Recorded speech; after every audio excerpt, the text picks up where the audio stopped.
નમસ્તે, કેમ છો તમે બધા? મારું નામ અથર્વ છે. હું ઇન્દોર શહેરના સૌથી ધનિક વેપારીનો દીકરો છું. હું મારી માતાનો એકમાત્ર દીકરો અને આંખોનો તારો હતો અને કદાચ આ જ કારણે મારો ઉછેર યોગ્ય રીતે થઈ શક્યો નહીં. મને ધન દોલતની કોઈ કમી નહોતી. ઘરમાં નોકરોની લાઈન, ગાડીઓનો કાફલો અને મારામાં એક એવો ગર્વ હતો જે મારી ઉંમરથી ક્યાંય વધુ મોટો હતો. હું સમજતો હતો કે પૈસા જ બધું છે અને મારા જેવું વ્યક્તિ આ દુનિયામાં કોઈ નથી. મારા પપ્પા બિઝનેસ વર્લ્ડની જાણીતી હસ્તી હતા. તેમની સાથે મોટા મોટા રાજકીય લોકો બેસતા હતા. મોટી મોટી મહેફિલો શણગારાતી હતી અને મમ્મી પણ તે જ દુનિયાની ચમકદમકમાં સામેલ રહેતા. આધુનિક ફેશન, દર બીજા ત્રીજા દિવસે કિટી પાર્ટીનું આમંત્રણ, ક્યારેક કોઈ શોમાં તો ક્યારેક કોઈ લોન્ચિંગમાં જવું અમારા માટે સામાન્ય બાબત હતી. અમારા જીવનમાં ધર્મ જેવું કંઈ સામેલ નહોતું. ઘરમાં ક્યારેય પૂજાપાઠનો અવાજ ન આવતો અને ગીતા કદાચ ક્યાંક કોઈ શેલ્ફના ધૂળ ખાતી હશે, પરંતુ કોઈએ તેને સ્પર્શ પણ નહોતું કર્યું. હું એવો છોકરો હતો જે સ્કૂલ પછીથી જ બગડવા લાગ્યો. પહેલા મિત્રો સાથે સિગારેટ પીવાનું, પછી કોલેજમાં પહોંચતા જ ક્લબ અને અય્યાસી. આ બધું મારું રોજનું રૂટીન બની ગયું. મારા માટે ઇજ્જત એ ફક્ત પુસ્તકનો શબ્દ હતો જેનો વાસ્તવિક જીવન સાથે કોઈ લેવા દેવા નહોતા.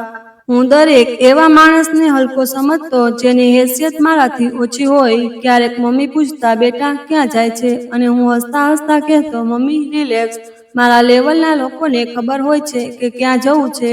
પપ્પા પણ ફક્ત હસી દેતા, જાણે કહેતા હોય કે છોકરાઓની ઉંમર જ એવી હોય છે, કરવા દે તેને જે કરવું હોય છે, પછી બધું ઠીક થઈ જશે. પરંતુ મને કોઈ પરવા નહોતી. મારા માટે જીવન એ ફક્ત એક જ વાતનું નામ હતું, મજા. અને બસ મજા. તે ક્યાંથી મળતી હતી? ઘોઘાટથી, મસ્તીથી, હંગામાથી, ગાડીઓ અને સુંદર ચહેરાઓથી. મિત્રો સાથે બેસીને શરત લગાવવી કે આજે પાર્ટીમાં બધાની નજર મારા પર જ હશે, અને એવું જ થતું. મોંઘા કપડાં, પરફ્યુમની તીવ્ર સુગંધ, ખિસ્સામાં દુનિયાનું દરેક ક્રેડિટ કાર્ડ હોવું, આ બધું મને એક એવી ઓળખ આપતું જે અંદરથી ખોખલી હતી, પરંતુ હું તેને ઓળખી શકતો ન હતો. એક દિવસ મારા મિત્ર દક્ષે કહ્યું, યાર અથર્વ, તું તો ખૂબ લકી છે. તારા પાસે બધું છે, ગાડી, ઘર, પૈસા અને છોકરીઓ. તારા જેવું બનવું એ દરેકનું સપનું હોય છે. અને હું હસતા હસતા બોલ્યો, આ બધું મારા પપ્પાની કમાણી છે અને મારા પોતાના સ્ટાઇલનું પરિણામ. મારા માટે ઇજ્જતનો મતલબ બ્રાન્ડ હતો. ધર્મ મારા માટે કોઈ જૂનું પુસ્તક હતું જેના શબ્દોની ધૂળ મારા મિજાજને પસંદ નહોતી. મેં ક્યારેય પૂજા નહોતી કરી, ન તો કોઈની ઇજ્જત કરવાનું શીખ્યું. મારા માટે જીવનનો મતલબ હતો ઠંડુ ડ્રિંક, મોડી રાતના ક્લબ અને પાર્ટીઓના ચહેરાઓ. મારા માતા પિતાને મારી આદતોથી કોઈ સમસ્યા નહોતી. તેઓ પોતે પણ દુનિયાની આ ચમકદમકમાં એટલા ડૂબેલા હતા કે તેમને મારી ગેરમાર્ગે જવાની વાત પર એક પણ પ્રકારની શોભા ન લાગતી. ક્યારેક મમ્મી કહેતા, બેટા થોડું વાંચી લે, તો હું કહેતો, મમ્મી પ્લીઝ, આ બધી જૂના જમાનાની વાતો નથી. આજની દુનિયા કંઈક અલગ છે. મેં મારી દુનિયા જાતે જ બનાવી રાખી હતી. મારા માટે દિવસો એક સાંકળ જેવા હતા, જેને તોડીને આઝાદ થવું એ જ અસલી સફળતા હતી. અને હું આઝાદ હતો, એટલો આઝાદ કે મેં મારી આઝાદીમાં મારા અંતરાત્માનો અવાજ પણ બંધ કરી દીધો હતો. ક્યારેક રાત્રે એકલો બેસીને વિચારતો કે શું હું ખરેખર ખુશ છું, પરંતુ પછી કોઈ પાર્ટી કે નવી ગાડીની બુકિંગની ખુશી તે સવાલને દબાવી દેતી. મારી આસપાસ લોકો હતા, હાસ્ય, મજાક, શોહરત, ઇજ્જત, બધું હતું, પરંતુ કદાચ ક્યાંક મારા અંદર એક બેચેની પણ હતી, જે તે સમયે તો સમજાય નહીં, પરંતુ પછીથી તે જ બેચેની અંદર અંદર મને કાપવા લાગી. મને નહોતી ખબર કે એક દિવસ મારું આખું જીવન સંપૂર્ણપણે બદલાઈ જવાનું છે. હું જેને ક્યારેય ઓળખતો નહોતો તેની વાતો પર હું પોતાને બદલવાનો હતો.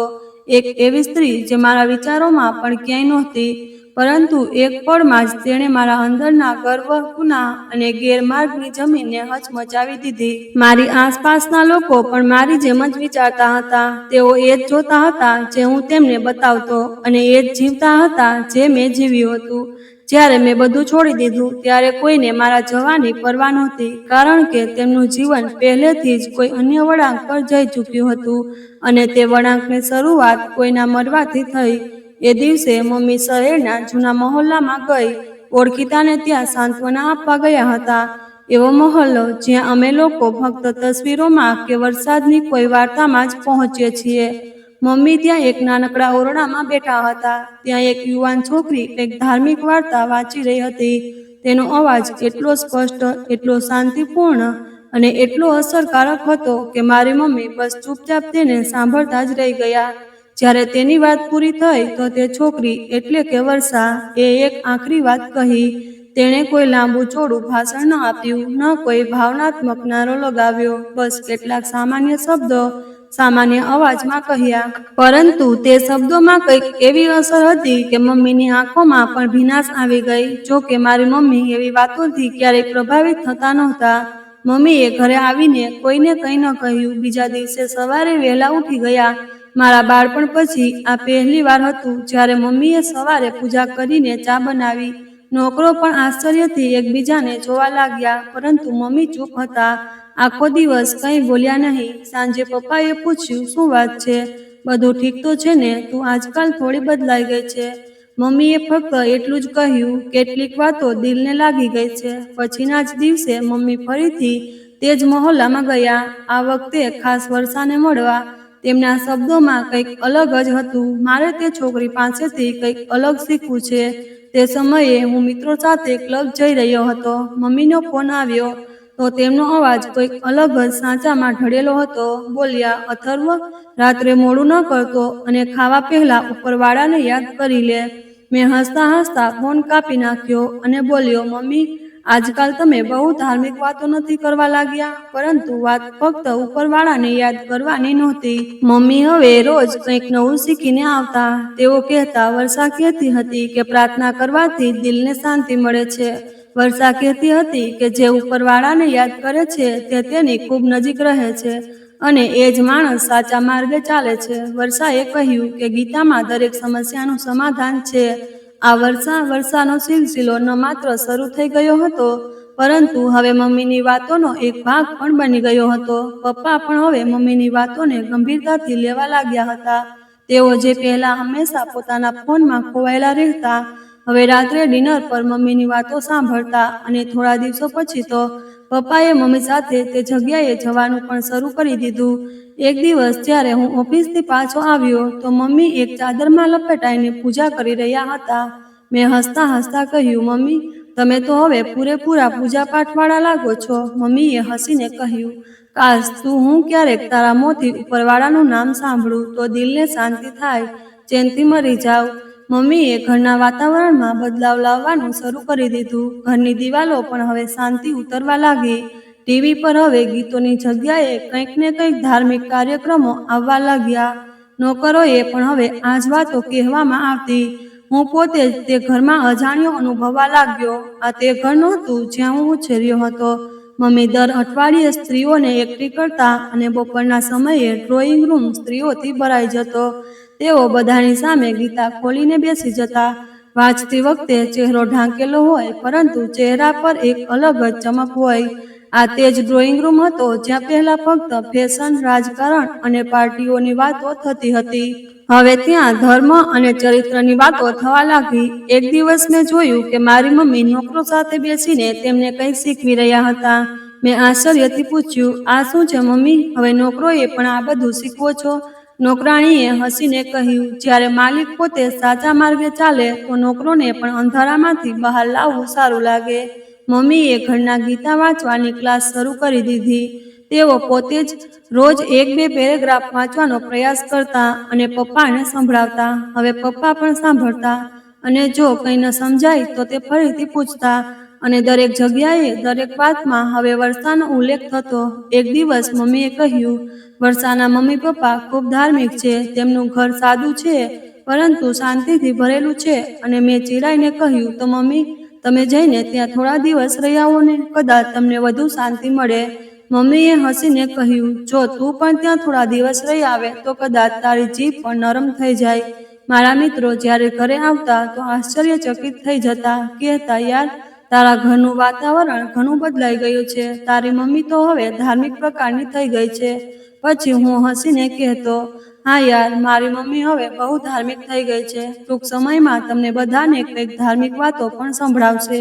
પરંતુ અંદરથી મને આ બધું ખટકવા લાગ્યું. મને તો મારી તે મમ્મી પાછી જોઈતી હતી, જે મારી દરેક ફરમાઈશ પર એક પળ પણ લગાડતા નહોતા, જે મારા મિત્રો સાથે હસતા, મારી નવી ગાડીના વખાણ કરતા અને રાત્રે ડિનર પર મારા બહારના પ્લાન્સ પર હસતા. હવે તેઓ સંપૂર્ણ શાંત થઈ ગયા હતા, પરંતુ તેમની શાંતિમાં એક ઊંડાણ હતું. અમે બધા ડાઇનિંગ ટેબલ પર બેઠા હતા. પપ્પા અખબાર જોતા હતા, હું મોબાઈલમાં ખોવાયેલો હતો. ત્યાં જ મમ્મીએ અચાનક પોતાની વાત શરૂ કરી, જાણે આ વાત તેઓ ઘણા સમયથી મનમાં રોકીને બેઠા હતા, અને બોલ્યા, અથર્વ, મારે તારી સાથે એક વાત કરવી છે બેટા. મેં નજર ઊંચી કર્યા વગર કહ્યું, બોલો મમ્મી. મમ્મીએ કહ્યું, હું ઈચ્છું છું કે અથર્વ, તારા લગ્ન વર્ષા સાથે થાય. આ સાંભળીને મારું દિલ એક પળ માટે થંભી ગયું. મેં નજર ઊંચી કરી અને મમ્મીને ધ્યાનથી જોયું. તેમની આંખોમાં ઊંડાણ હતું. મમ્મી, તમે તો સિરિયસ છો? મેં પૂછ્યું. મમ્મીએ માથું હલાવીને કહ્યું, હા, મેં ઘણું વિચારીને જ આ વાત કહી છે બેટા. તું જાણે છે ને કે તે છોકરી કેવી છે? હું હસી પડ્યો. ચાદરથી પોતાને ઢાંકીને રહે છે, ચૂપચાપ રહેનારી, નજર નીચી રાખનારી, હંમેશા ધર્મની વાતો કરનારી. તે અમારી દુનિયાની છોકરી નથી મમ્મી. પપ્પાએ અખબાર નીચે મૂકીને મમ્મી તરફ જોયું, પરંતુ કંઈ બોલ્યા નહીં. મમ્મીએ શાંતિથી કહ્યું, એટલે જ હું ઈચ્છું છું કે તારા લગ્ન તેની સાથે થાય. તમને આવી જ જિંદગીની જરૂર છે, જે તમને સંભાળી શકે. હું ખુરશી પાછળ ધકેલી ઊભો થયો અને બોલ્યો, મમ્મી, હું એવી છોકરી સાથે લગ્ન નહીં કરું જે ફક્ત ધર્મની વાતો કરે. મારા મિત્રો તેને જોઈને શું કહેશે? શું તે મારી લાઈફસ્ટાઈલને સમજી શકશે? મમ્મીએ નરમાઈથી કહ્યું, તારી લાઈફસ્ટાઈલ હવે એવી નહીં રહે. હવે સમય છે તેને બદલવાનો. મેં કડવાશથી કહ્યું, અને આ નિર્ણય તમે જાતે જ લઈ લીધો? મને તો પૂછ્યું પણ નહીં. પપ્પા હવે બોલ્યા, બેટા, તને ખબર છે કે તારી મમ્મી પોતે કેટલા મોટા બદલાવને સ્વીકારી રહી છે? તે ફક્ત તારું ભલું જ ઈચ્છે છે. પરંતુ હું એવા લગ્ન નથી ઈચ્છતો. મેં સ્પષ્ટ કહ્યું, હું મારી મરજીથી લગ્ન કરીશ, એવી છોકરી સાથે જે મારી સાથે ચાલી શકે, મારા પગલે પગલું મેળવીને ચાલે, જે મારી જેમ વિચારે. પરંતુ મમ્મીએ મારી વાત કાપી નાખી અને કહ્યું, જે તને વધુ અંધારા રસ્તે ધકેલી દે એ જ ઈચ્છે છે ને તું? હું થોડી વાર ચૂપ રહ્યો, પછી ગુસ્સામાં બોલ્યો, જો તમે વર્ષાથી એટલા પ્રભાવિત છો તો કોઈ મંદિરમાં જઈને તેની સાથે બેસી રહો. ગમે તે કરો, પણ મને આ બધામાં ન ખેંચો. પરંતુ મમ્મીનો અવાજ હવે સખત થઈ ગયો હતો.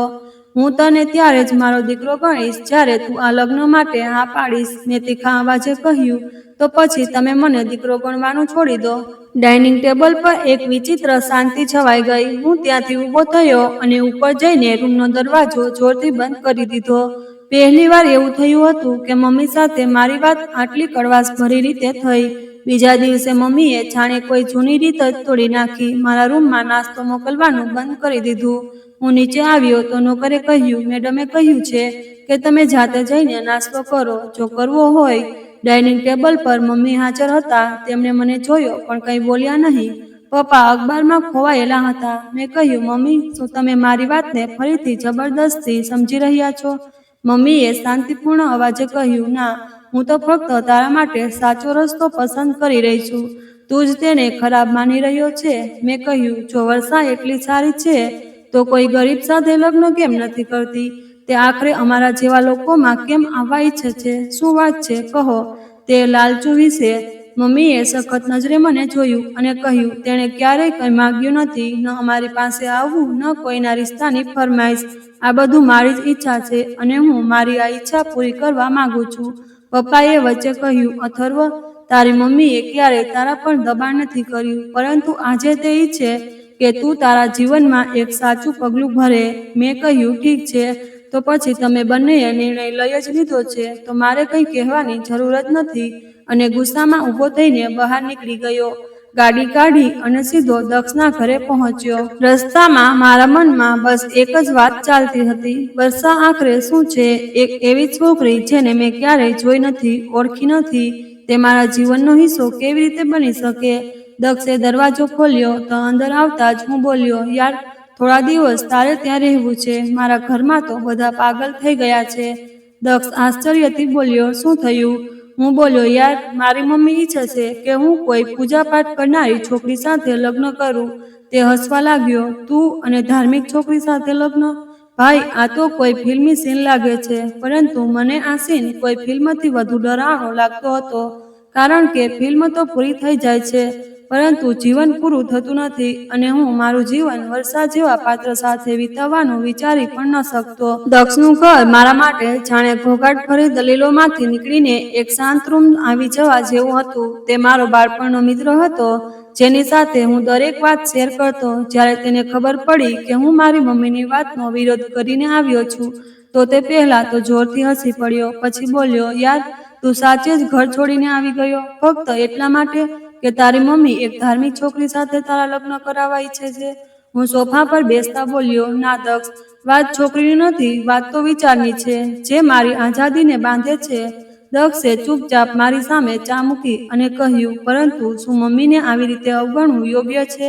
મેં કહ્યું, થોડા દિવસોમાં જ્યારે તેમને મારી જરૂર લાગશે તો તેઓ જાતે ફોન કરશે અને કહેશે, બેટા, જેવી છોકરી તું ઈચ્છે તે લઈ આવ. પરંતુ તે ફોન ન આવ્યો, ન પહેલા દિવસે ન બીજા દિવસે. પહેલો દિવસ તો એવો ગયો જેવો દરેક ઝઘડા પછી જાય, થોડો ગુસ્સો, થોડી જીદ અને થોડો પસ્તાવો, પરંતુ ક્યાંય ને ક્યાંય આશા પણ હતી કે આગળનું પગલું તેઓ ઉઠાવશે. બીજા દિવસે સવારે ઉઠતા જ મમ્મીનો નંબર ડાયલ કરી દીધો, પરંતુ કોલ જાય તે પહેલા જ મેં કાપી નાખો. વિચાર્યું, હું શા માટે હંમેશા પહેલું પગલું ભરું? આ વખતે મમ્મીએ મારી કમી અનુભવવી જોઈએ. આવી જ રીતે 5 દિવસ થઈ ગયા, પરંતુ ઘરેથી હજુ સુધી કોઈ ખબર ન આવી, ન ફોન ન મેસેજ. હું દક્ષને પૂછવા આવ્યો, યાર, જરા ખબર તો કાઢ, મારી મમ્મી કેવા હાલમાં છે? દક્ષે બીજા દિવસે સવારે કામ પર જતા કહ્યું, ચાલ, સાંજે તને જ લઈ જાઉં, દૂરથી જ જોઈ લેજે, જો તારું દિલ એટલું બેચેન છે.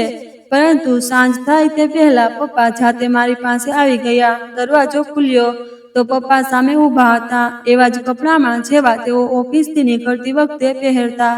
હું ઊભો થઈ ગયો. પપ્પા, તમે અહીં? તેમણે અંદર આવતા કહ્યું, તારી મમ્મીએ મોકલ્યો છે. હું આશ્ચર્યચકિત થઈ ગયો, એટલે તેઓ ઈચ્છે છે કે હું પાછો આવું? પપ્પાએ બેસતા જવાબ આપ્યો, ના, તેઓ ફક્ત એટલું જ ઈચ્છે છે કે હું તને કહું કે તેમની વાત હજુ પણ એ જ છે. તેઓ પોતાના નિર્ણય પર હજુ પણ એટલા જ અડગ છે. મારા ચહેરાનો રંગ ઉડી ગયો, એટલે હજુ પણ એ જ? પપ્પાએ કહ્યું, જીદ નથી બેટા, યકીન છે. તારી મમ્મીને લાગે છે કે વર્ષા તારા માટે બિલકુલ યોગ્ય છોકરી છે, અને હવે હું પણ એ જ માનવા લાગ્યો છું. હું આશ્ચર્યચકિત થઈ ગયો. મેં કહ્યું, પપ્પા, તમે તો હંમેશા મારી સાથે હતા. પપ્પાએ મારી તરફ જોયું અને બોલ્યા, હંમેશા તારી સાથે હતો, પરંતુ કદાચ આ વખતે તું પોતે જ તારી સાથે નથી. આ વાત મારા દિલમાં તીરની જેમ વાગી, પરંતુ હું કંઈ બોલ્યો નહીં. પપ્પા ત્યાંથી ચાલ્યા ગયા અને હું આખી રાત છત પર પડ્યો રહ્યો, બસ આકાશ તરફ જોતો રહ્યો. હવે 10 દિવસ થઈ ગયા હતા અને ઘરે હજુ પણ શાંત હતું, જાણે હું ત્યાંથી ગયો જ ન હોઉં. મને લાગ્યું હતું કે મારી ગેરહાજરીથી ઘરના બધા ગભરાઈ જશે, મને મનાવવા આવશે, પરંતુ બધું એવું નહોતું. એવું લાગતું હતું જાણે મારા હોવાથી કે ન હોવાથી કોઈને કોઈ ફરક નથી પડ્યો. આજે 11મો દિવસ હતો. હું મારી ઓફિસ નજીક એક કાફેમાં બેઠો હતો અને મમ્મીનો ફોટો બહાર કાઢ્યો, જે મારા ફોનના વોલપેપર પર હતો. થોડી પળો બસ તેને જોતો રહ્યો. ત્યાં જ અચાનક પપ્પાનો મેસેજ આવ્યો, તારી મમ્મીની તબિયત ખરાબ છે બેટા, જો સમય હોય તો આવીને જોઈ લે. હું તરત ઊભો થયો, કોઈને કંઈ ન કહ્યું અને સીધો ઘર તરફ નીકળી ગયો. મેં જઈને દરવાજો ખોલ્યો તો સામે સન્નાટો છવાયેલો હતો. નોકરોની ચહલ પહલ પણ સંભળાતી ન હતી. ઘર એ જ હતું, પરંતુ એક શાંતિ ગુંજી રહી હતી. એ ઘર જ્યાં ક્યારેક મારા આવવા પર બધા દરવાજો ખોલીને મારું સ્વાગત કરતા, આજે જાણે ઓળખવાનો પણ ઇનકાર કરી રહ્યા હોય. પપ્પા મારી સામે હતા, આંખો નીચે ડાર્ક સર્કલ, થાકેલા પગલાં અને પરેશાન ચહેરો. તેમણે કહ્યું, ઉપર ચાલ, તારી મમ્મી તને જોવા ઈચ્છે છે. મેં પગલાં આગળ વધાર્યા, દિલ જાણે છાતીમાંથી બહાર આવી રહ્યું હોય. હું રૂમમાં દાખલ થયો તો મમ્મીએ નજર ઊંચી કરી. થોડી પળો મને જોયું. તેઓ ચૂપ રહ્યા, એક સફેદ ચાદરમાં લપેટાઈને બેડ પર પડ્યા હતા. પછી ધીમેથી બોલ્યા, સારું છે તું આવી ગયો અથર્વ. હું નજીકના સોફા પર બેસી ગયો અને પૂછ્યું, મમ્મી, તમારી તબિયત કેવી છે? તેણે હળવું હસીને કહ્યું, દવા તો ચાલે છે, પરંતુ મારું દિલ તો ત્યારે જ ઠીક થશે જ્યારે તું લગ્ન માટે હા પાડીશ. મને લાગ્યું જાણે તેમણે આખી બીમારીને એક શરતમાં લપેટી દીધી હોય. હું ચોંકી ગયો. મમ્મી, તમને ખબર છે ને, હું ફક્ત તમારી ખબર લેવા આવ્યો છું. આ વાત ફરીથી ન કરો. તેમણે માથું હલાવ્યું અને ધીમેથી બોલ્યા, તો પછી કોઈ ફાયદો નથી. જો તું એ જ ઈચ્છે જે ઘર છોડીને ગયો હતો, તો તું પાછો પણ જઈ શકે છે. પપ્પા દરવાજે ઊભા હતા. તેમણે મમ્મીને કહ્યું, અત્યારે આ વાતનો સમય નથી. તું પોતાને તો આરામ કરવા દે. પરંતુ મમ્મીએ ના પાડી. ના, આજ આ વાતનો સમય છે. અથર્વે તે બધું કહ્યું જે તેની મરજી હતી. હવે એકવાર અમારી વાત સાંભળે. મેં મમ્મીના ચહેરા તરફ જોયું, જેના પર નબળાઈ તો હતી, પરંતુ ઈરાદામાં તે જૂની ચીજ છુપાયેલી હતી. મેં ધીમેથી કહ્યું, મમ્મી, તમે તમારી તબિયતની ચિંતા કેમ નથી કરતા? ડોક્ટરે શું કહે છે? મમ્મીએ ઓશિકાને ટેકો લગાવીને કહ્યું, ડોક્ટર કહે છે કે આરામ કરો, સમયસર દવા લો. પરંતુ તું જાણે છે ને મને શાંતિ ક્યારે મળશે? જ્યારે તું વરસાદ સાથે લગ્ન માટે માની જઈશ. મેં આંખો બંધ કરી લીધી અને દિલમાં જ પોતાની જાતને સવાલ કર્યો, શું આ મારી મમ્મીનો પ્રેમ છે કે કોઈ ભાવનાત્મક બ્લેકમેલ? પપ્પાએ મને ઈશારાથી બહાર આવવા કહ્યું. હું તેમની સાથે લાઉન્જમાં આવી ગયો. પપ્પાએ ચા મગાવી અને સોફા પર બેસતા કહ્યું, તું સમજે છે કે તારી મમ્મી તને દબાણ કરી રહી છે, પરંતુ બેટા, તે ફક્ત તને બહેતર બનાવવા માટે લડી રહી છે. મેં કહ્યું, તો પછી આ લડાઈમાં તમે બંને મને હારવા માટે કેમ દબાણ કરો છો? પપ્પાએ ઊંડો શ્વાસ લીધો, કારણ કે ક્યારેક હારવું એ જ અસલી જીત હોય છે. અથર્વ, તે જીતીને શું મેળવ્યું? બસ ઘર છોડી દીધું, તારી મમ્મીને નારાજ કરી અને પોતે પણ પરેશાન થઈ ગયો. હું આ વાત પર ચૂપ થઈ ગયો. એ બધી વાતો કડવી હતી, પરંતુ સાચી પણ હતી. મેં કહ્યું, પરંતુ હું તે છોકરીને ઓળખતો પણ નથી. ન તેની પસંદગીની ખબર છે, ન તેના વિચારોની. એક અજાણી છોકરી સાથે જીવન કેવી રીતે પસાર થશે? પપ્પા બોલ્યા, આ તો એક સંબંધ હોય છે જે સમય સાથે મજબૂત થતો જાય છે, અને તારી મમ્મીએ ક્યારેય કોઈ બાબતમાં ખોટો નિર્ણય નથી લીધો. એ જ વખતે મમ્મીનો સંદેશો આવ્યો કે તેઓ મારી સાથે ફરીથી વાત કરવા ઈચ્છે છે. હું પાછો રૂમમાં ગયો. આ વખતે તેઓ બેસવાનો પ્રયાસ કરી રહ્યા હતા. મેં મમ્મીને ટેકો આપ્યો. તેમણે ધીમેથી કહ્યું, અથર્વ, મેં તને જન્મ આપ્યો, તારી દરેક ઈચ્છા પૂરી કરી, તારા દરેક નખરા સહન કર્યા, જીત પણ પૂરી કરી, અને આજે એકવાર તું મારી આ ઈચ્છા ફક્ત એકવાર પૂરી કર. બેટા, શું તું તારી મમ્મીના કહેવા પર આટલું પણ નથી કરી શકતો? મેં નજર ચોરી લીધી અને કહ્યું, મમ્મી, તમે આ બધું ભાવનાઓમાં કહી રહ્યા છો. તેમણે મારો હાથ પકડ્યો અને કહ્યું, ના, અને વળી મેં મારી વસિયત પણ કરી દીધી છે કે જો તે આ વાતથી ઇનકાર કરીશ તો મારા મર્યા પછી તું મારા અંતિમ સંસ્કારમાં પણ સામેલ ન થતો. આ સાંભળીને મારા અંદર કંઈક તૂટવા લાગ્યું. મેં ઝડપથી કહ્યું, મમ્મી, પ્લીઝ, આવી વાત ન કરો. તેમણે ફક્ત એક વાત કહી, તો પછી નિર્ણય કરી લે કે તારે શું કરવું છે. પછી રૂમમાંથી નીકળીને મેં પોતાને લોબીના ખૂણામાં ફેંકી દીધો. મોબાઈલ ઉઠાવ્યો, પરંતુ વર્ષાનો નંબર પણ મારી પાસે નહોતો. તેનો ચહેરો પણ મેં ક્યારેય જોયો નહોતો, પરંતુ તેનું નામ એટલી વાર સાંભળ્યું હતું કે હવે તે મારી આસપાસની દરેક વસ્તુથી વધુ અનુભવવા લાગી. સવારે જ્યારે સૂરજ નીકળ્યો, ત્યારે મેં નિર્ણય કરી લીધો કે મમ્મીની આંખોમાં જે નિરાશા જોઈ હતી તે હવે મારાથી જોવાતી નથી. તેમની એ વાત મારા ગયા પછી મારા અંતિમ સંસ્કારમાં પણ ન આવતો. મારા વિચારોમાં હથોડાની જેમ ગૂંજવા લાગી. મેં વિચાર્યું, ચાલો ઠીક છે, હું તેની સાથે લગ્ન કરી લઉં, પરંતુ એક જ શરતે કે લગ્ન થયા પછી તરત જ હું તેને છૂટાછેડા આપી દઈશ અને આઝાદ થઈ જઈશ. હું જઈને મમ્મી પાસે બેઠો. તેમને કહ્યું, મમ્મી, હું લગ્ન કરવા તૈયાર છું. મારી વાત સાંભળીને મમ્મીની આંખો ભરાઈ આવી, પરંતુ જીભ પર ફક્ત શુક્રિયા આવ્યું કે હું માની ગયો. પપ્પા દરવાજે ઊભા હતા. તેમણે માથું નમાવી દીધું. કદાચ તેઓ આજ પળની રાહ જોતા હતા. હું અંદરથી વિચારી રહ્યો હતો કે બસ એક ડ્રામા પૂરો થવાનો છે, તે પછી બધું ખતમ થઈ જશે. મેં દક્ષને ફોન કર્યો અને કહ્યું, યાર, મેં લગ્ન માટે હા કરી દીધી છે અને હવે આગલો સીન જોવાનો છે. તે હસવા લાગ્યો. શું મતલબ? તું સાચે લગ્ન કરી રહ્યો છે? મેં જવાબ આપ્યો, હા, પરંતુ અસલી રમત તો લગ્ન પછી જ શરૂ થશે. જોજે. પછી લગ્નની તૈયારીઓ મમ્મીએ સંભાળી લીધી.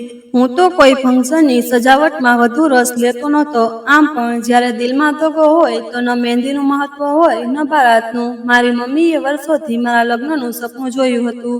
મેં ફક્ત એટલું જ કહ્યું, લગ્નના દિવસે મને નવો સૂટ આપી દેજે, બાકી તમારી મરજી. તમે જે કરવું હોય તે કરો. મમ્મી વારંવાર વર્ષાની વાતો કરતા રહેતા. તેઓ કહેતા, તું ત્યારે જેને જોઈશ તો તારો વિચાર જાતે જ બદલાઈ જશે. જો તે ફક્ત સુંદર જ નથી પણ દિલની પણ ખૂબ સાફ છે. મારા મોઢામાંથી નીકળી ગયું, અચ્છા, શક્ય છે, પણ તમને કેવી રીતે ખાતરી કે તે દોલતની પાછળ અહીં નહીં આવે? તેમણે તરત જવાબ આપ્યો, તારી દોલત કરતાં તેની પાસે તેના સંસ્કાર વધુ છે. તું તેને ઓળખતો નથી એટલે શંકા કરે છે. હું ચૂપ થઈ ગયો, પણ મારી શંકા દિવસે ને દિવસે ગાઢ થતી જતી હતી. મને લાગવા લાગ્યું કે વર્ષાએ ખૂબ ચાલાકીથી મારી મમ્મીને કાબૂમાં કરી લીધા છે. તેમને મૂરખ બનાવ્યા, તેમનું દિલ જીતી લીધું અને હવે મારું ભવિષ્ય પોતાના હકમાં કરી લીધું. પપ્પાએ પણ એક દિવસ કહ્યું, બેટા, ક્યારેય કોઈની વફાદારીને એક તક આપવી જોઈએ. સાજીશ તો ત્યારે દેખાય છે જ્યારે નિયત સાફ ન હોય. મેં જવાબ આપ્યો, પપ્પા, હું મમ્મીના કહેવા પર લગ્ન કરવા જઈ રહ્યો છું. આ વફાદારી નથી, મજબૂરી છે.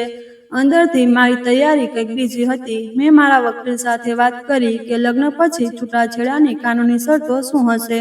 જો હું એ જ રાતે છૂટાછેડા આપી દઉં તો શું પૈસા આપવા પડશે? વકીલ આશ્ચર્યચકિત થઈ ગયો. તેણે કહ્યું, હજુ તમારા લગ્ન પણ નથી થયા અને તમે છૂટાછેડાની વાત કરો છો? મેં કહ્યું, બસ મને તે માહિતી જોઈએ. તેણે કહ્યું, કાનૂની રીતે આ શક્ય છે, પણ સમાજના દ્રષ્ટિકોણથી આનો ખૂબ નકારાત્મક પ્રભાવ પડશે. મેં કહ્યું, તમે છોકરીની વાત ન કરો, હું ફક્ત કાનૂન પાસે જ પૂછું છું. લગ્નનો દિવસ નજીક આવી રહ્યો હતો. મમ્મીની ખુશી વધી રહી હતી અને મારા અંદર નફરતના મૂળ વધુ ગાઢ થતા જતા હતા. મને આ બધું એક ડ્રામા જેવું લાગતું હતું. વર્ષાના સંસ્કાર, તેની સાદગી, તેની વાતો, બધું એક નાટક જેવું હતું અને હું તેનો શિકાર બનવાનો હતો. આમ પણ હું જાણતો હતો કે હું પહેલો મૂરખ બની હોઉં જે તેને જાળમાં ફસાયો હોય.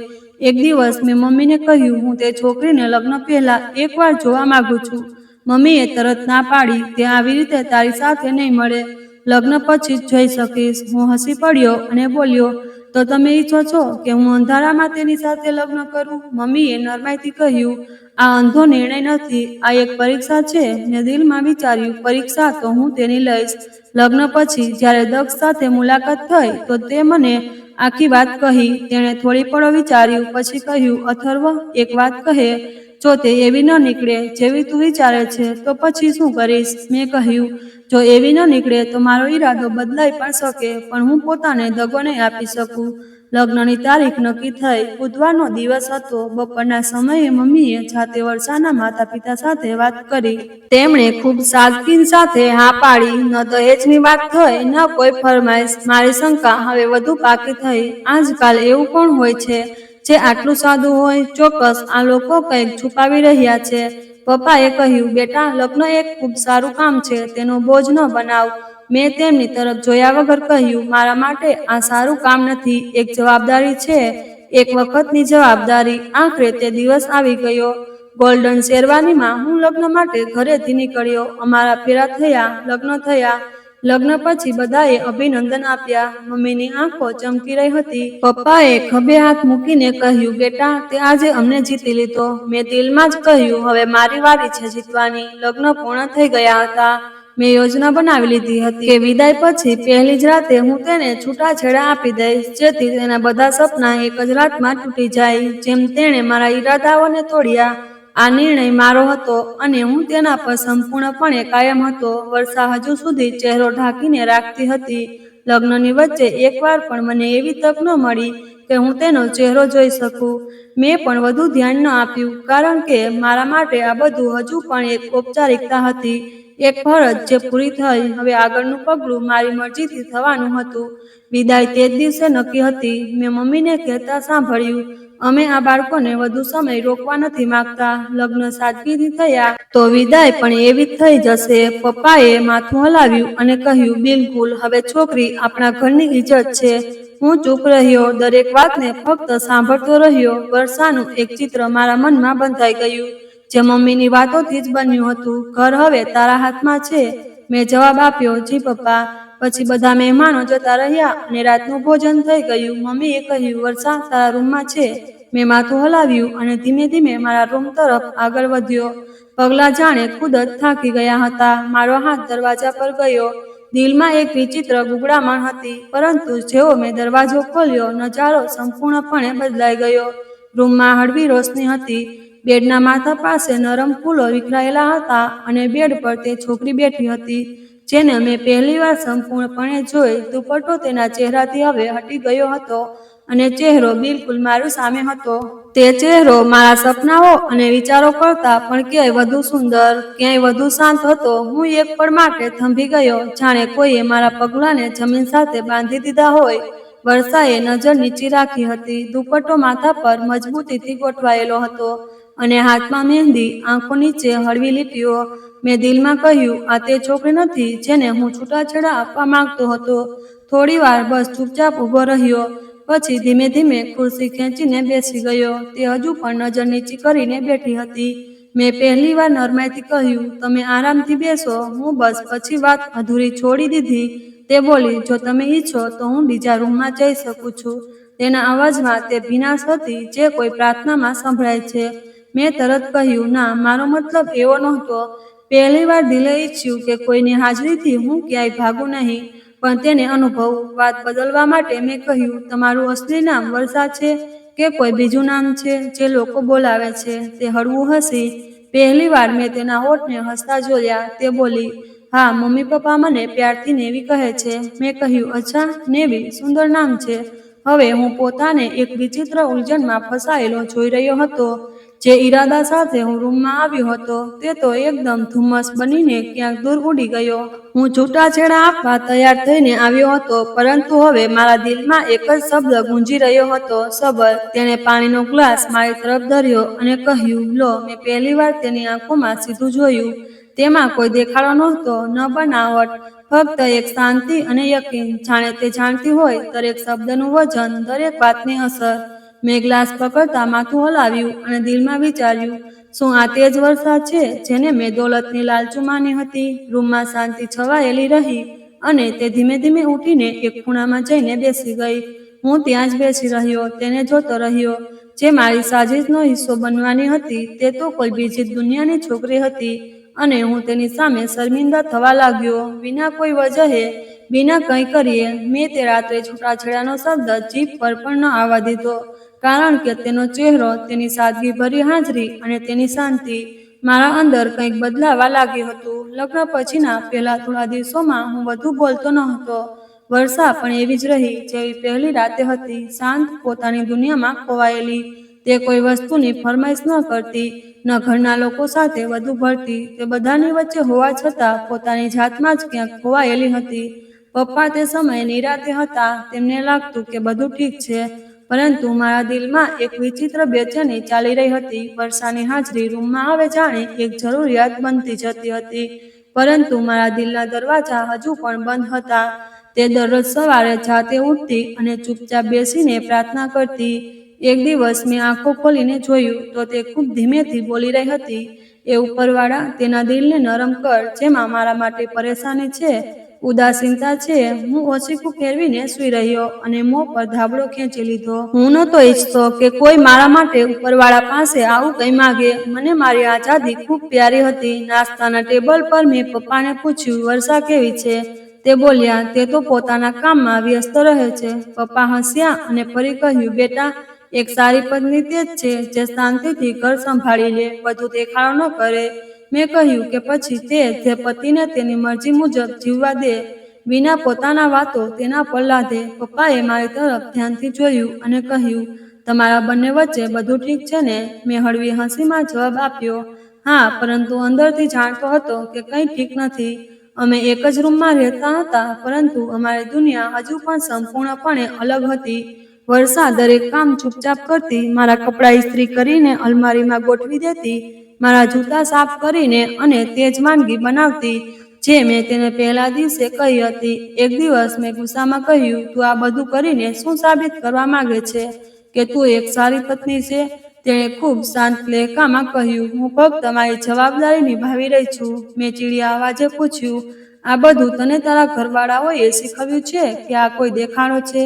તે ચૂપ રહી, નજર નીચી કરી લીધી. બીજા દિવસે જ્યારે હું કામ પર જવા નીકળ્યો તો તેણે મારા હાથમાં પાણીનો ગ્લાસ આપ્યો અને ધીમેથી બોલી, બેસીને પીવું જોઈએ, આવું પીવું સ્વાસ્થ્ય માટે સારું હોય છે. હું પરેશાન થઈ ગયો, તરત ગ્લાસ ટેબલ પર મૂકી દીધો અને કહ્યું, તું દરેક વાત પર ઉપદેશ કેમ આપે છે? શું હું બાળક છું કે તું મને શીખવાડીશ?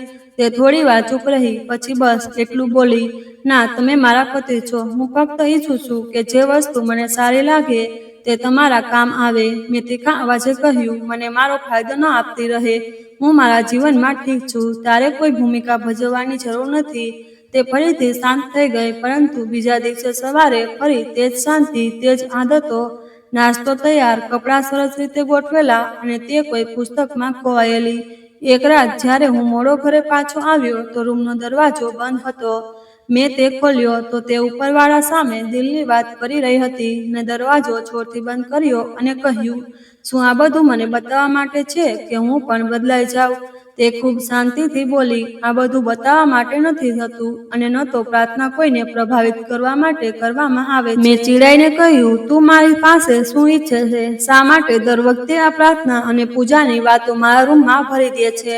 તે કંઈ બોલી નહીં, બસ જઈને બેડ પર બેસી ગઈ. મને તેની આ શાંતિ અને સુકૂન બંને ઝેર લાગતા હતા. એક રાત મેં દક્ષને ફોન કર્યો અને કહ્યું, આ છોકરી તો જાણે કોઈ રોબોટ છે, ન કોઈ લાગણી, ન કોઈ સવાલ. દક્ષ હસવા લાગ્યો અને બોલ્યો, તે તો તને બદલવા માંગે છે અને તું પોતાને જ બચાવી રહ્યો છે. મેં કહ્યું, હું કોઈની વાતોમાં નથી આવતો, ભલે તે મારી પત્ની જ કેમ ન હોય. હું મારી મરજીથી જીવું છું. એક દિવસ કામ પર જતા મેં કહ્યું, મારા રસ્તામાં ન આવતી. તારી આ પૂજા તને જ મુબારક. તેણે ખૂબ શાંત લહેકામાં જવાબ આપ્યો, જો મારી પૂજા તમારા રસ્તામાં આવી તો હું માફી માંગુ છું. હું પાછળ હટી જઈશ, પરંતુ પ્રાર્થના ક્યારેય બંધ નહીં કરું. તેણે ખરેખર પ્રાર્થના બંધ ન કરી, મારા માટે, અમારા સંબંધ માટે અને મારા દિલના બદલાવ માટે. અને હું તેની વાતોથી દૂર રહીને પણ તેની હાજરીથી કપાઈ શકતો નહોતો. છેલ્લા થોડા દિવસોથી હંમેશા થાક લાગતો હતો. મારી ઊંઘ પૂરી નહોતી થતી. સવારે ઉઠવામાં શરીર તૂટતું હતું. કામમાં મન લાગતું ન હતું. નાની નાની વાતો પરેશાન કરવા લાગી હતી. પહેલા વિચાર્યું કે કદાચ વધુ કામના કારણે આવું છે. પછી વિચાર્યું કે ઘરનું વાતાવરણ કદાચ મન પર અસર કરી રહ્યું છે.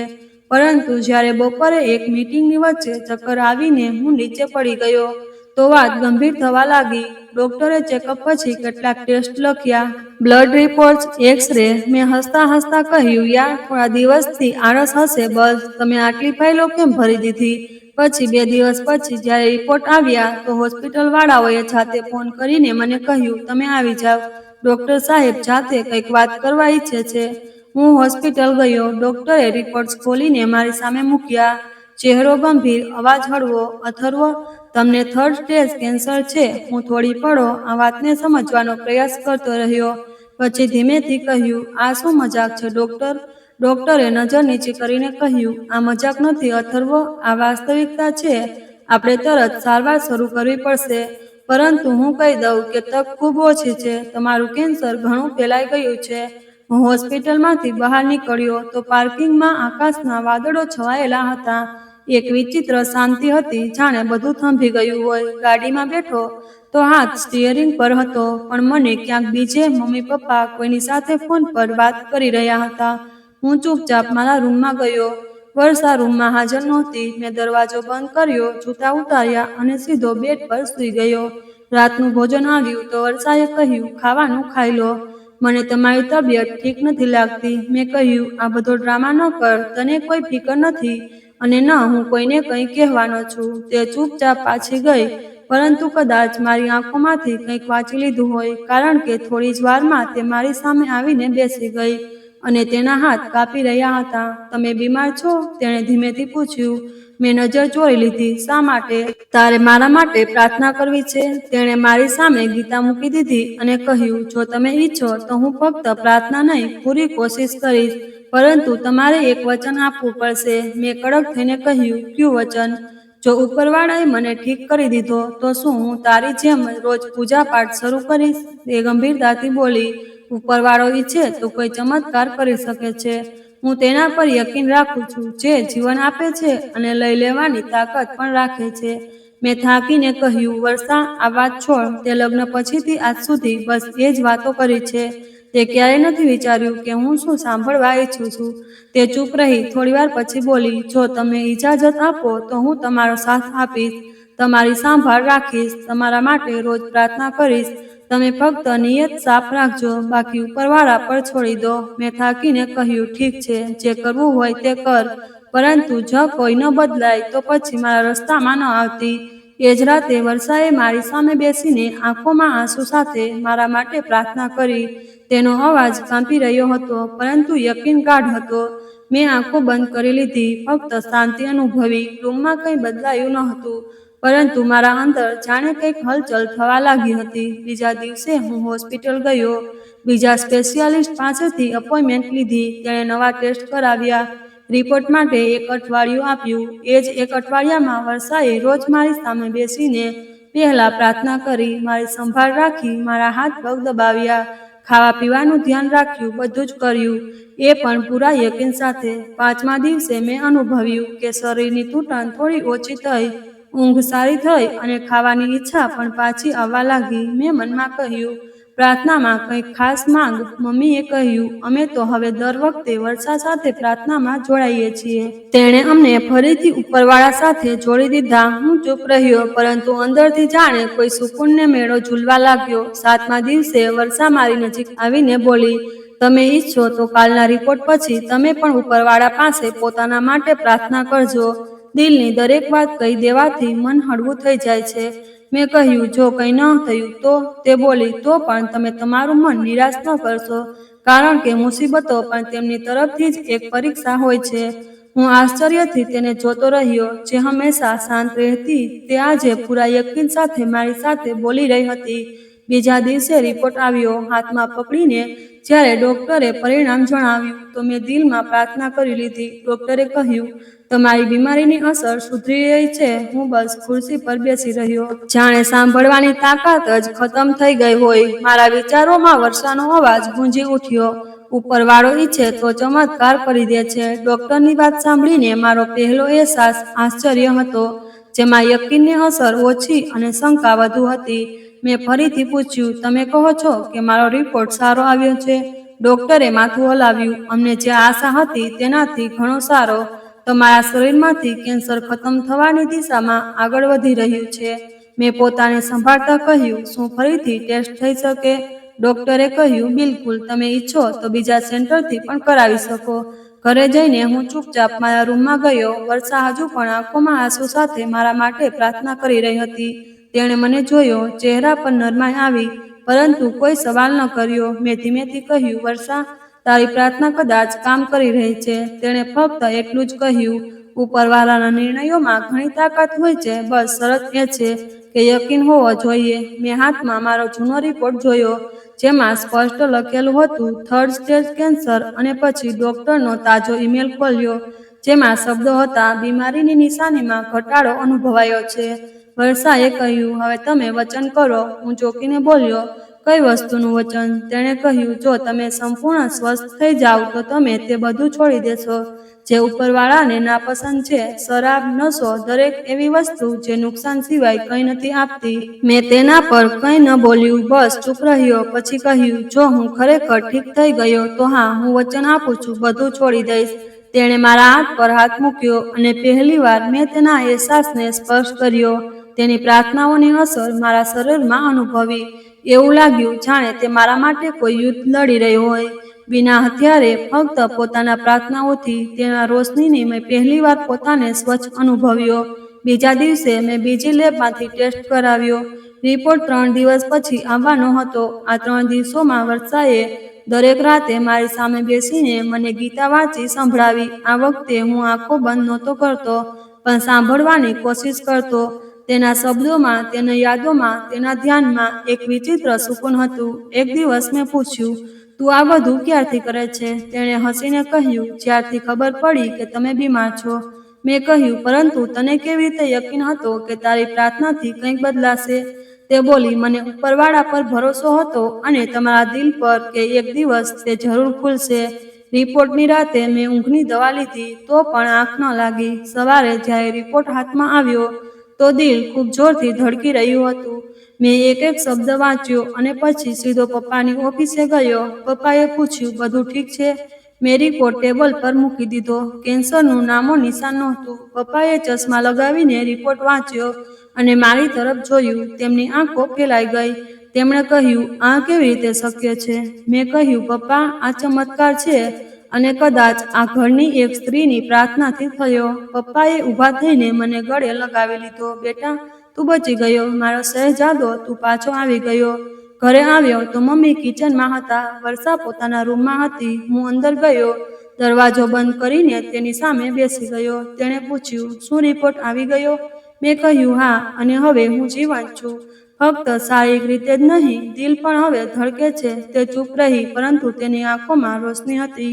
મેં કહ્યું, મેં વચન આપ્યું હતું ને, તો આજે તે વચન પૂરું થઈ રહ્યું છે. મેં રૂમમાં વર્ષાની તસવીર જોઈ. તેની આંખોમાં તે ચમક હતી જે હું વર્ષોથી નહોતો જોઈ શક્યો. તે દિવસે હું પણ મારું દિલ હળવું કરી રહ્યો હતો અને ઉપરવાળા પાસે પહેલીવાર મારા ગુનાઓની માફી માંગી રહ્યો હતો. મેં ઉપરવાળાની સામે મારું દિલ ખોલી દીધું. વર્ષાએ મને જોતા કંઈ ન કહ્યું, બસ એટલું જ કહ્યું, ચાલો, આ તો ખૂબ સારી વાત છે, તમે મારી વાત માની લીધી. તે દિવસે પહેલીવાર મને દિલથી ખૂબ સુકૂન મળ્યું. એવું લાગ્યું જાણે જમીને મને ગળે લગાવી લીધો હોય. સાંજે હું દક્ષને મળ્યો અને તેને આખી વાત કહી. તે પણ આશ્ચર્યચકિત થઈ ગયો. તેણે કહ્યું, તું સાચે ઘણો બદલાઈ ગયો છે. મેં કહ્યું, હું બદલાયો નથી, બસ હવે અસલી જીવનમાં પાછો આવ્યો છું. તેણે કહ્યું, વર્ષાએ તારામાં એ કામ કરી દીધું જે વર્ષોથી કોઈની સલાહ પણ ન કરી શકી. હવે મેં જવાબ આપ્યો, તેણે કંઈ નથી કર્યું, બસ મને ઉપરવાળા સાથે મળાવી દીધો. બીજા દિવસે મેં મમ્મીના ચરણોમાં બેસીને કહ્યું, તમારી જીત, તમારી પ્રાર્થના અને વર્ષાની ભીનાશ બધું જીતી ગયું. મમ્મીએ મને ગળે લગાવી લીધો. ના બેટા, ફક્ત અમે નથી જીત્યા, તારા માનો સારો માણસ જીત્યો, જે ક્યારેય મર્યો નહોતો, બસ સૂઈ ગયો હતો. વર્ષા માટે હું ફક્ત એક વસ્તુ લાવ્યો, એક પ્યારી ચાદર જે તેને ખૂબ ગમતી હતી. લગ્ન પછી બધું બદલાઈ ગયું, પરંતુ આ બદલાવ ડરામણું નહોતું, બલકે સુકૂન આપનારું હતું, જાણે કોઈ તોફાન પછી આવેલી શાંતિ. વર્ષા હવે આ ઘરની આત્મા બની ગઈ હતી. તેના આવવાથી મમ્મીની આંખોમાં રાહત હતી, પપ્પાના ચહેરા પર સુકૂન અને મારી સાંસોમાં ભરોસો. હવે દરરોજ સવારે તેની ચાની ખુશ્બુથી ઘર ઝાંખતું અને દરેક રાતે તેની વાતોમાં દિવસ થંભી જતો. હું પહેલા ક્યારેય નહોતો જાણતો કે એક સ્ત્રીની હાજરી ઘરને કેટલું ભરી શકે છે. તે માથા પર તેલની શીશી રાખતી અને કહેતી, આ માથું હવે ટેન્શન માટે નથી, આરામ માટે છે. તે કામથી થાકીને આવતી, પરંતુ મારો થાક પહેલા ઉતારતી. અમે બંને સાથે મંદિર જતા. રસ્તામાં તે પકોડાવાળા પાસેથી એક પ્લેટ જરૂર લેતી અને મને કહેતી, ખાવાનું ન ગિરાવો. હું હસતો અને જાણી જોઈને એક ટુકડો નાખી દેતો. પછી તે મને ઘૂરતી અને હું હસી દેતો. આ નાની નાની વાતો હતી જે કોઈ દવા કરતાં વધુ અસર કરતી. અમે છત પર મોડી રાત સુધી બેસી રહેતા. તે તારા ગણવા લાગતી અને હું બસ તેને જોતો રહેતો. એક દિવસ તેણે મને પૂછ્યું, તમને શું લાગે છે, ક્યારેય એવો દિવસ આવશે કે આપણે બંને ઝઘડીશું? મેં કહ્યું, ના, હવે તો ક્યારેય નહીં. તેણે કહ્યું, અચ્છા, ઝઘડી પણ લઈએ તો મનાવનાર કોણ હશે? મેં કહ્યું, હું જ હોઈશ, કારણ કે હવે ખોઈ દેવાનું મને આવડતું નથી. તેને ઘરના ખૂણામાં એક નાનું પૂજા ઘર બનાવી લીધું. દરરોજ સવારે ત્યાં દીવો પ્રગટાવતી અને તેની હળવી રોશનીમાં મારી સવાર શરૂ થતી.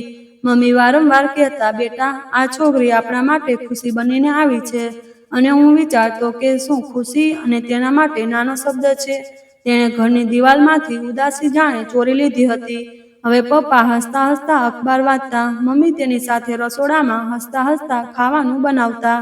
અને હું ઓફિસ જતા પહેલા દરવાજે ઊભા રહીને તેને જોતો, જાણે તેને છોડવું જ ન પડે. અમે બંનેએ સાથે ઘણી નાની નાની વસ્તુઓ કરી, પરંતુ તેની અસર મોટી થઈ. ક્યારેક મંદિરની પરિક્રમા પૂરી કરતા કરતા તે થાકી જતી, તો હું કહેતો, ઉપરવાળો બધું માફ કરી દેશે, બેસી જા.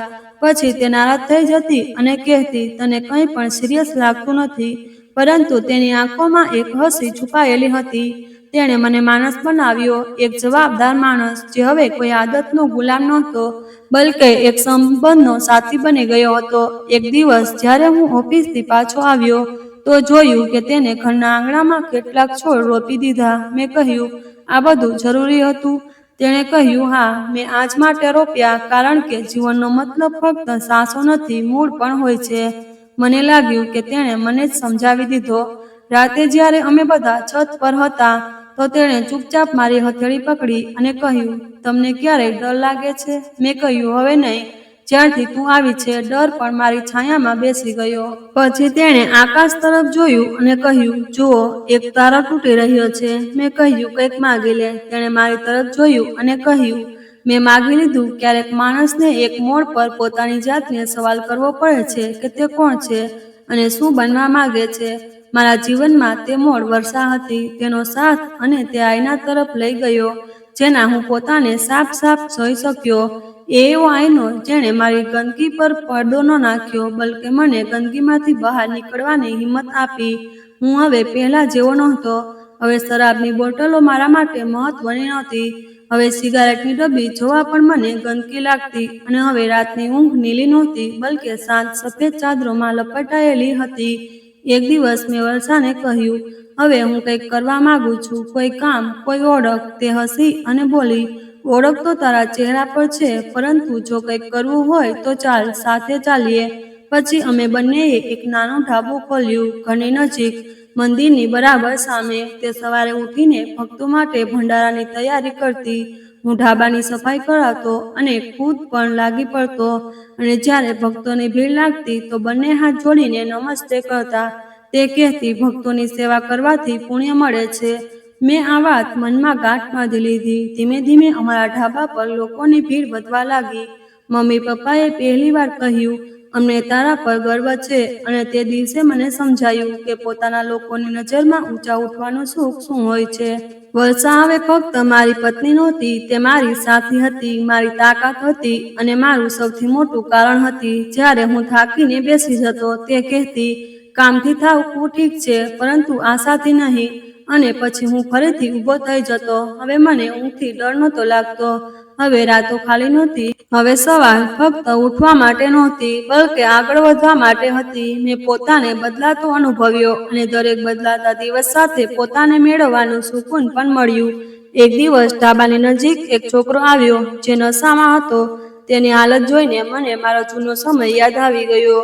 હું તેની પાસે ગયો અને ધીમેથી કહ્યું, જો તું ઈચ્છે તો તને પણ બચાવી શકાય છે, જેમ મને કોઈએ બચાવ્યો હતો. તે મારી આંખોમાં જોઈ રહ્યો અને પછી ફૂટી ફૂટીને રડવા લાગ્યો.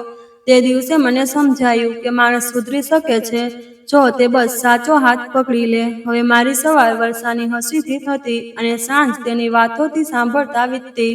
જીવન હવે એક ઝડપમાં નહોતું, બલકે એક પ્રવાહમાં હતું, જેમાં દરેક ધડકનમાં તેનું નામ અને દરેક સાંસમાં તેનો સાથ હતો. જીવન ક્યારેય આપણી રીતે નથી ચાલતું, પરંતુ જ્યારે આપણે તેને સમજવા લાગીએ ત્યારે તે આપણને પોતે સમજવા લાગે છે.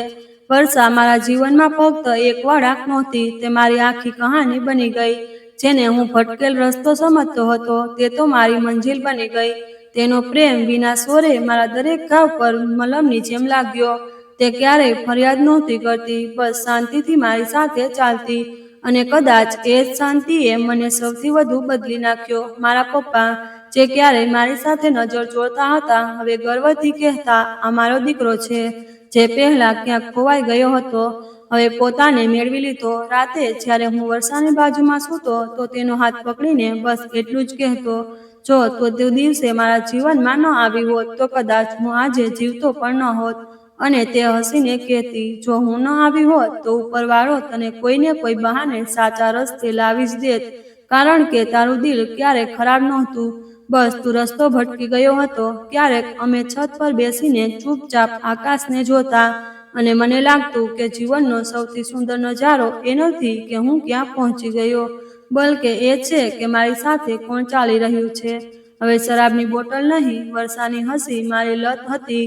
હવે ભીડ નહીં, તેનો સાથ મારી રાહત હતી. અને હવે અંધારું નહીં, તેની આંખોમાં સુકૂન મારું લક્ષ્ય બની ગયું હતું. જીવન હજુ પણ એવું જ હતું, ઉતાર ચઢાવથી ભરેલું, પરંતુ હવે ડર નહોતો લાગતો, કારણ કે હવે હું એકલો નહોતો. હવે મારી પાસે તે હતી જેણે મારી સૌથી નબળી હાલતમાં મને થામ્યો અને ત્યાં સુધી ન છોડ્યો જ્યાં સુધી મેં પોતાને નથી પકડી લીધો. અંતે બસ એટલું જ કહીશ કે દરેક બગડેલા માણસની અંદર એક સારો માણસ છુપાયેલો હોય છે. બસ જરૂર હોય છે એક વર્ષા જેવી રોશનીની જ, જે તેને અંધારામાંથી ખેંચીને બહાર લાવે અને પછી જીવન સુકૂન જ સુકૂન બની જાય. બસ થોડો સમય, થોડી હિંમત અને સબર અને ઘણો પ્રેમ જોઈએ. ક્યારેક લાગે છે કે આપણે જે કરીએ છીએ તે આપણા નિયંત્રણમાં છે, પરંતુ સત્ય એ છે કે જો સમયસર કોઈ રોકનાર ન હોય તો આપણે પોતાને જ બરબાદ કરી દઈએ છીએ. મેં મારું જીવન પોતાના હાથે બરબાદ કર્યું હતું. શરાબ, નશો, ગુસ્સો, દરેક વસ્તુએ મને અંદરથી ખોખલો કરી દીધો હતો. પરંતુ પછી એક છોકરી આવી જેણે મારી પાસે કંઈ ન માગ્યું, બસ મારો સાથ ઈચ્છ્યો, મારી શાંતિ સમજી અને વિના બોલે મારી તકલીફોને પોતાની બનાવી લીધી. આજે હું જ મારા જૂના સ્વપ્નને જોઉં તો ડર લાગે છે કે જો વર્ષા ન આવી હોત તો હું આજે જીવતો પણ હોત કે નહીં, અને જો હોત તો બસ એક ચાલતી ફીરતી લાશ જેવો. હવે હું એક વાત પૂરા દિલથી માનું છું કે બદલવું શક્ય છે, ખૂબ શક્ય છે. બસ કોઈ એવો સાચો સાથી મળવો જોઈએ જે વિના થાકે તમારા માટે પ્રાર્થના કરતો રહે અને તરત તેમને ત્યારે પણ થામે જ્યારે તમે પોતાને ગિરાવી ચૂક્યા હો. હવે મને ઉપરવાળા પર પણ યકીન છે, પ્રાર્થનાઓની તાકાત પણ, અને સૌથી વધુ એક માણસના પ્રેમ પર જેણે મને મારી જ નજરોમાંથી ફરીથી ઊભો કરી દીધો. મેં તેને ફક્ત જોઈ હતી, પરંતુ તેણે મને જીવવું શીખવી દીધું, વિના શરતે, વિના સવાલે, બસ પોતાના યકીનથી. જ્યાં મારી સાંસો જવાબ આપી રહી હતી, ત્યાં તેની પ્રાર્થનાઓએ મારી રગોમાં ફરીથી આશાઓ દોડાવી દીધી. દોસ્તો, આશા છે કે તમને અમારી કહાની ગમી હશે. જો કહાની ગમી હોય તો વિડીયોને લાઈક અને કમેન્ટમાં હર હર મહાદેવ જરૂરથી લખી દેજો. ચેનલ પર નવા હો તો ચેનલને સબસ્ક્રાઈબ કરો અને હા, નોટિફિકેશન બેલને જરૂર દબાવો જેથી આગળનું અપડેટ તમને સૌથી પહેલા મળે. આભાર.